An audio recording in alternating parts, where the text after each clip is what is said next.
Bismillahirrahmanirrahim. Assalamualaikum warahmatullahi wabarakatuh.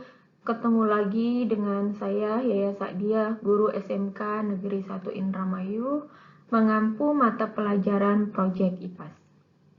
Pada kesempatan kali ini, saya akan menyampaikan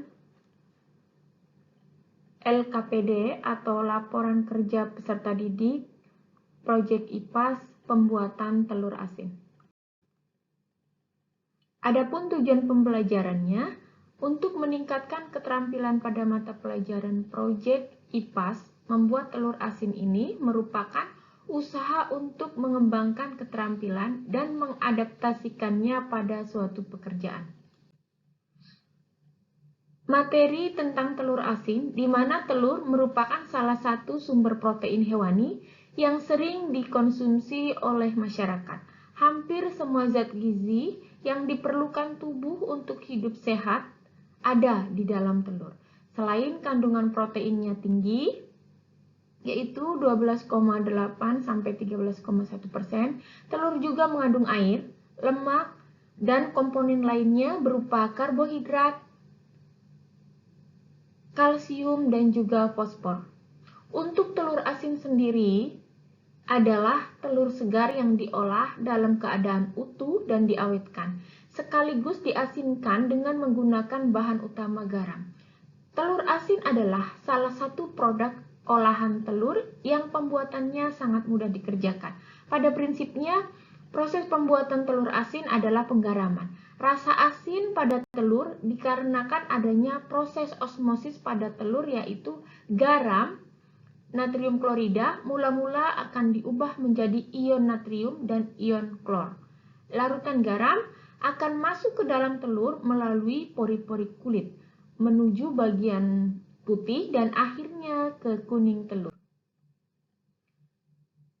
Pada pembuatan telur asin dibutuhkan larutan garam pekat dengan konsentrasi antara 25% sampai 40%.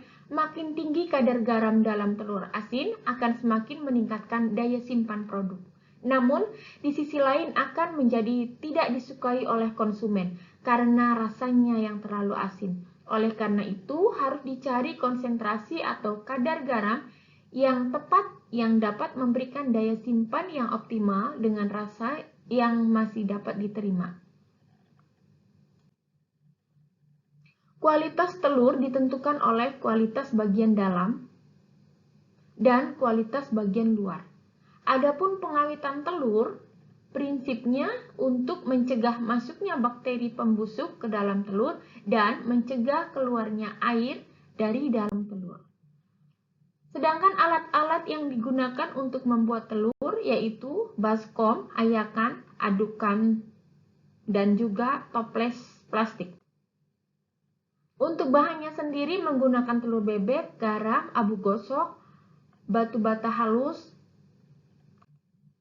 dan juga air matang. Sedangkan langkah-langkah cara mengerjakannya, yang pertama, telur dicuci atau sedikit diamplas dan dicuci sampai bersih. Yang kedua, ada beberapa bagian.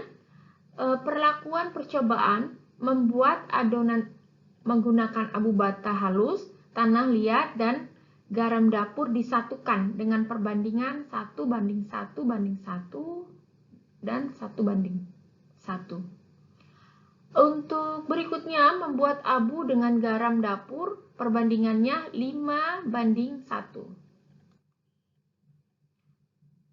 Berikutnya, membuat larutan kapur jenuh dan garam dapur dengan perbandingan 10 bagian kapur dan 1 bagian garam. Selanjutnya, membuat larutan garam dengan konsentrasi 26%.